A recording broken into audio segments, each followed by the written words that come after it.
topp ñoom Lilisha borom Marseille gis naa ko ci chat bi ak mboolem internet yi ñu ngi leen di nuyu bu baax a baax waaye di leen dalal ci dernier numéro de la semaine bu point de la rédaction. Alors Doyen Samba démb ñi ngi doon wax fii nii ci kàddu yi nga xam ne moom Cheikh Bara yëkkati na ko ca passeport diplomatique bi nga xam ne jàpp nañ ne moom président Diomaye jox na ko Maïmouna Ndour Faye muy liggéey ci biir coalition ba moom nag Maïmouna mer na ba futt ndax démb xam ne ni daal semaine bii ñu jëm semaine u Cheikh Bara Ndiaye la ndax moom day jaabante daal di porter plainte kii Karaba la sorcière mer na de.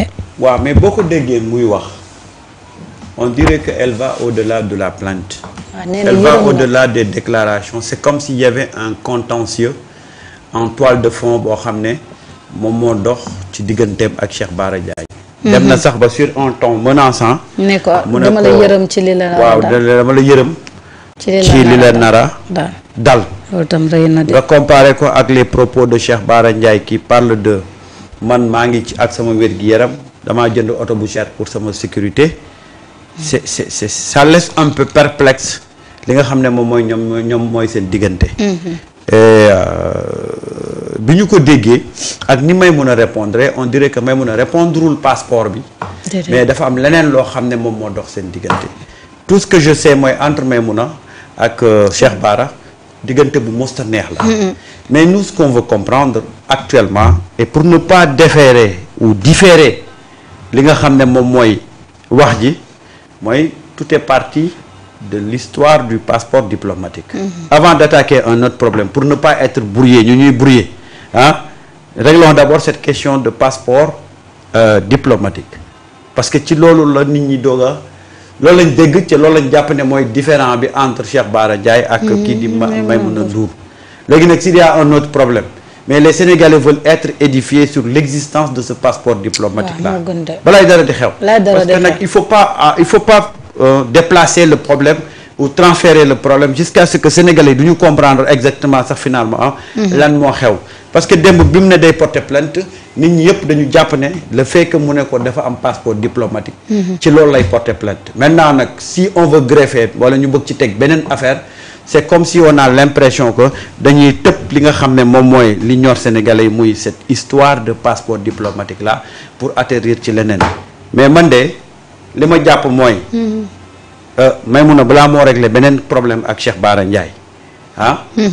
na ko porter plainte ci affaire li nga xam ne moom mooy passeport diplomatique bi parce que loolu yëpp la Sénégalais yi di xaar et plainte contre plainte Cheikh Bara Ndiaye également a porté plainte nee na pour diffamation injure ak menace de mort mais absolument c'est-à-dire que Cheikh Bara moom it day jël ay matukaayam parce que nag ni mu waxee ak moom li lay xaar loolu moom nga war a tal mais c'est une menace voilée voire même directe donc Cheikh Bara tamit a tout à fait raison d'aller porter plainte kon muy porte plainte contre plainte entre Cheikh Bara Ndiaye et Maïmouna Ndour Faye et les Sénégalais vont suivre cette affaire-là en tout état de cause il y a pas de démenti parce que porter une plainte ça veut rien dire je vais porter plainte ça veut rien dire j'aurais bien aimé que mu démarrer par dire carrément que ne li ko Cheikh Bara teg wax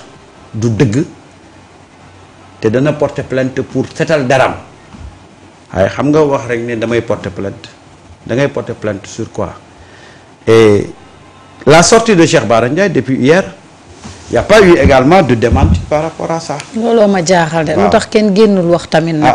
et il a fait des révélations yoo xam ne. waaw dinañ ci ñu ay révélations yoo xam ne ba tey déggoo ko génn weddi. en tout cas ça a créé. yéeme na de davantage de problèmes. xam naa ne temps yi nag justice bi am na liggéey de si xam nga lu ma jaaxal nag seen plainte yi justice instant bi dossiers yu mag yi lañ tal ñu nekk fi daan ay seen naa leen. oui sa jàngat par rapport ak plainte yi nga xamante ni daal mi ngi ci réew mi daal di jaabante bu Maïmouna ne day porter plainte Cheikh Bara xëy na moom itam ne da koy porter plainte ndax diffamation ak ya ca des ak menace de mort ak yooyu noonu. xam nga dëkk bi jaxasoo na. Samba dafa smart. gis nga la réaction subite bi mu ci def démb juste après la sortie position bi mu ci amoon. gis nga tey lecture bi nga xamante ni moom la def après les plaintes contre les plaintes. lecture boobu nag moom moo am solo. alors ce qui Cheikh Bara li mu wax mooy dafa def ay révélation ne telle personne mu ngi am passeport diplomatique. waxuñu ne sénégalais warula am passeport diplomatique. déedéet da nga war a nekk diplomate wala nga am droit am passeport diplomatique. ki mu joxoñ ne dafa am passeport diplomatique est-ce que dafa war a am passeport diplomatique soo ko tegee ci penc bi mooy déedéet. donc su ko amee rek mooy am na lu anormal. passeport diplomatique bi kenn rek ci réew mi moo koy signé mooy le président de la république te fa muy jaaree pour mu signé ko mooy ministère des affaires étrangères. yooyu ay institution la yu nga xamante ni bu fekkee ni ab député dafa génn wax lu waxul loolu ci penc bi ñu xam ne du dëgg. ñoom seen service de communication officiellement dañu war a génn pour démentir cette information parce que ku fi am passeport diplomatique ci seen loxo la jaar. alors la personne bi ñu accusé ne dafa am passeport diplomatique génnul tontu passeport diplomatique bi waxul ci waxu passeport diplomatique bi mais def na day porter plainte contre Cheikh Bara Ndiaye. te bu fekkee ni déposé na plainte contre Cheikh Bara Ndiaye mooy deuxième plainte bu nga xamante ni nee na mu ngi koy def contre Cheikh Bara Ndiaye ci ay wax yu nga xamante ni Cheikh Bara Ndiaye def ko amal jëmale ko ci moom wala yu mel noonu benn bu njëkk bi. nga xam ne dafa am méritu jàngat ba mu Cheikh Bara Ndiaye waxlee ne ko. 7TV bii sax mu yor nii. moomu ko. mu ngi ci ay. jafe-jafe yoon licence su jàmbur la yor ak yooyu. temps bi daf ko jox raison ba ñu demee ministère bi it. dafa wax loolu def ci lii ñu dem affaire bi am une décision de justice bu génn am report ak nangam sangam alors donc mën nañu wax ne Cheikh Bara la mu waxoon. ca foofee dëgg la. am na fu mu sukkandiku. am na kay tey bu génnaatee wax loolu. jusqu'au preuve du contraire nag. dañuy jàpp ci li Cheikh Bara wax gum. léegi bu ministère des affaires étrangères génnee. weddi jox ay firnde yokku ci wax ñu nag buñ fi ñëwee ba léegi ñan la ñuy jox passeport diplomatique ñan la. ndax ay ministre lañ nombre bi ñaata la te ñooñu bu fekkee ne may mën a bokk si ñu leeral ko rek. su ko defee sénégalais yi xam ne. seen passeport diplomatique bi kat nekkul comme gerte jaaf. ba mën nga ko gis si poche bu ne. moom lañ doon xeex de. léegi moom mu nekk Cheikh Bara ba muy wax émission am ba. ba wax dégloo Cheikh Bara bu baax te dégg ko da ngay xam ne dafa def code ci lu bëri def alerte avertir nit ñi ndax nag nit bu toogee ci penc mi chaque jour yi ngay toog di wax mosoo évoquer sa état de santé mosoo évoquer sa sécurité. nga toog parce que yaa ngi am ay révélation yooyu wax nga évoquer sa sécurité évoquer également sa état de santé. mooy dara jotu la. am benn feebar boo nekk di faju bañ nga ko ba. pour sa sécurité da nga wut oto bu cher ndax bëgg a am sécurité si bañ a am jafe-jafe pneu bu toj ak oto bu def nii ak. nangam sangam. te amul si sa yaram lenn loo sentir lu nga xamante ni mën na la defal mort subite wala malaise wala nangam sangam donc mu ngi wax lii may wax nii ëllëg it lu ma ci dal mën naa am ne dëgg ju métti ji may wax si la ma dalee waaye dañ cee tegit simili ay simili mën naa ko jël ndax waxtu ay simili moo koy def ñu teg ci ay simili mais kenn si ñamu concerne la mu wax toog na ko dama la yërëm si li la war a dali. waaw li la nar a dal. yàlla rek laa foogoon ne moo xam li xew suba waaye ndeke am na ay nit yoo xam li xew suba. am na ñu am fit de xamuñu ne dañoo am fit. alors loolu nag bu amee nga dégg am na ko nga xamante ni dafa génn araftu la ne la li lay dali suba. wala la da nga am loo préparé lu koy dali suba. loolu mooy laaj bi. Adja yow da ngaa préparé li war a dal suba. Maymuna est-ce que ñoom dañ cee wax off the record wala waxuñ ci off the record en tout cas boo méngalee seen ñaari wax yi. dafay mel ni am na. lu làqu ci ginnaaw lu nit ñi xamul. am na lu làqatu ci ginnaaw kay. et ñoom ñaar comme ni ma ko rappelé tout à l'heure du seen benn yoon bu nga xamante ni ñu ngi def benn guerre via les médias. ki toog fële Wakam wax ki toog. Liberté 6 wax waaw Derklé wax. waaw ñu koy jokkale. léegi waxukaay gi ca Derklé ak waxukaay gi ca Wakam kenn ku si nekk toog fa jokkalante sa morom. waaye léegi nag làqu ci ginnaaw ñun bëgguñu koo xamam. wax dëgg yàlla mi ngi bëgg a yàgg de léegi comme kenn weddeegul li Cheikh Bara wax te la mu njëkkoon wax dëgg la. si lan ngay jàppagum. ci li mu wax. ba keroog ngay gis leneen. waa léegi moom na génn rek su ma gisoon nag. ni mbir yi am waa ministère. waaw des affaires étrangères génn subitement am. waaw weddi information boobu ba pare joxe limu passeport yi ñuy signé ak yu mel noonu jox un peu caractéristique wu nit yi nga xamante ni ñoom ñoo am passeport diplomatique. te ñu weddi ne may mun a bokk ci. kon bu boobaa dinaa wax Cheikh Bara kon am na yaa une communication officielle. ci waay. mais tant que loolu amul man li Cheikh Bara wax rek laay gëm. moom ngay gëm. waaw ba keroog may gis luy weddi lu Cheikh Bara wax parce que luy weddi Cheikh Bara dafa amagul ci penc bi. kenn waxagu ko fi. Karaba la sorcière mer na de. kenn waxagu ko fi de. mer na de démb moom mer. léegi moom dafa porter plainte. waaw wax ja mu wax it. wax la de ak rëy man de ku ne ma woon la lay dali suba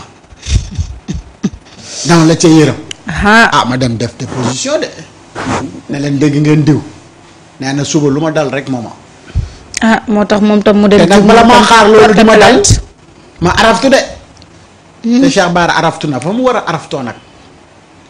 léegi nag ñi war a jël seen i responsabilité. nañu jël seen responsabilité. waaw man de xam naa ci. et Cheikh Bara c'est un député. à l'Assemblée nationale il a la voix du peuple. Le passeport diplomatique appartient aux Sénégalais. Un député qui constate des anomalies suñu passeport diplomatique bi ak tur bu mu manti nekk. tu as le droit de le dénoncer. waaw loolu tamit dëgg la. mais Cheikh Bara am na droit de dénoncer loolu. léegi ko constaté. léegi nag moom tam du génnee rek ne aw ma passeport moom Karaba la sorcière moom xanaa moom dëkk bi moom fi am bàjjan moom. mais elle est dans la communication xam nga fi mu nekk nii. elle va vouloir nous orienter vers lan mooy xew ci semaine bi ci pour Cheikh Bara. waaw alors que la question bi nga xam ne moom la sénégalais di xaar ci réponse bi. mooy moom dañ ko ne da ngaa am passeport diplomatique. nañu ne amul. wax dëgg yàlla. wala dama koy porter plainte pour seetal sama der ndax awma passeport diplomatique. après nag maintenant les autres contentieux vont venir. ce qui est li mu war a njëkk a def. mooy se prononcer sur la question du passeport diplomatique. waaye nag xam nga boo bëggee des fois gars yi dañuy utiliser ay façon communication yoo xam ne yow da ngay fàtte li tax a jóg coow li lan moo tax mu réagir c'était pas li koy dal semaine bële de. li mu jógoon pour réagir mooy le fait que ñu ne ko da nga am passeport diplomatique mais est-ce qu'elle a mentionné cette question-là. Dans toute sa communication. mentionné wu ko toog di tëkku nag ku ne mën na ko. mais tu sais depuis démb ce qui m'a fait trop mal. j'ai l'impression de vivre la période Macky Sall. moo tax avec des histoires de passeport diplomatique de tëkku de menaces. Samba moo tax démb fii xam nga dama laaj ndeysaan am na ku ma woowu. dama sa laaj bi am na solo de ma ne ko kon dee leen ko jottali chaque jour. moom président de la république. monsieur le président fu projet bi toll. monsieur le président foo toll ci projet bi. loolu mu xamatu ko moom réer na de. waaw monsieur le président. lu projet bi di bañ. xamatu ko de. waaw Hadji Diomaye lan nga doon xeex ci Macky Sall lan moo la métti woon ci Macky Sall ba nga koy xeex bu fekkee ni même pratique yi nit ñi doon xeex.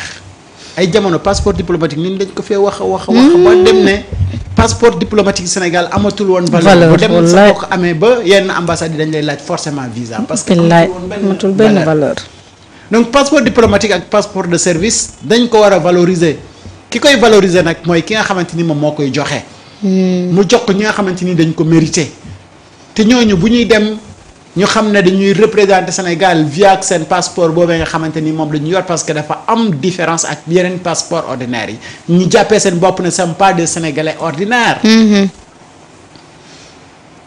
et tey bu ñu génnee ñu tuumaal kenn ne da nga am passeport diplomatique bi kooku bëgg a weddi waxul ci waxu passeport diplomatique bi service yay délivrer passeport diplomatique bi it kenn waxu ci.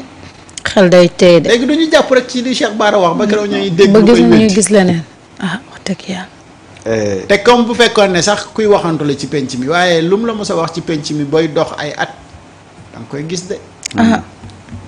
nañu leeral daal ci passeport diplomatique. et je lui rappelle une note qu'il avait publiée sur Twitter. kan. le Bassirou Diomaye Faye militant de Pastef. moo gën a wóor de. non bi mu koy def c'était un militant de Pastef. et puis loolu la ko wax voilà mu ne c'était le 31 mars 2022 mu ne aucune enquête aucun coupable un gouvernement irresponsable qui fait dans des accusations fantoches pour se débiner de ses responsabilités. Des émissaires envoyés pour soudoyer à coups de millions des familles endeuillées et se donner bonne conscience. Et des comploteurs qui vaquent tranquillement à leurs occupations. Justice pour les victimes et leurs familles. loolu la waxoon le 31 mars 2022. est-ce que dañul ci page am doo leen ko envoyé waat. tey 24 tey la lan. tey le 21. 21 décembre novembre. waaw 2025. moom 24 mars 2024 la falu. waaw ba tey ñu nekk ci novembre 2025.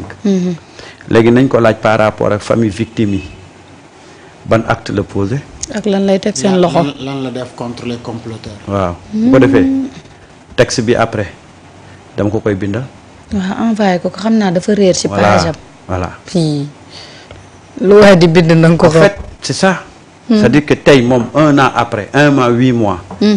lan la def pour ces familles des victimes yi nga xam ne moom da leen doon kaasal le un 31 mars 2022. tey mu falu 1 an 8 mois après ban acte la posé bu jëm ci justice pour les familles des victimes point barre. Tu sais, l'affaire est tellement simple. C'est-à-dire que chaque chose da nga koy renvoyer waat. mu def ci bilan xool lan la ci def.